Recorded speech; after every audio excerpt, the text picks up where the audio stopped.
Hola, em dic Toni Mestre i llegiré el Salm 58. Per al director, el Teixet Mictam de David.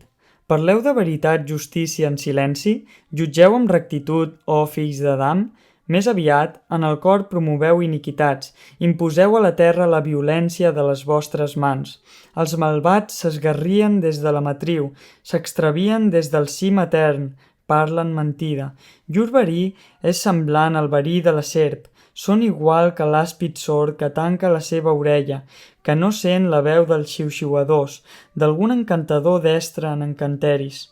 Oh, Déu, trenca'ls les dents en la seva boca, arrenca els ullals dels lleons joves, Javé, que es dissolguin com les aigües que s'escolen, quan ell prepari les sagetes que se li trenquin, que siguin com un llimac que es desfà arrossegant-se, com l'avortó de dona, no veuran el sol. Abans que les vostres olles sentin la flama de l'ars, se'ls endurà ell amb la tempesta, tant el tendre com el cremat. El just s'alegrarà quan vegi la venjança, es rentarà els peus en la sang del malvat, i l'home dirà, cert, hi ha fruit per al just, cert, existeix el Déu que jutja en la terra.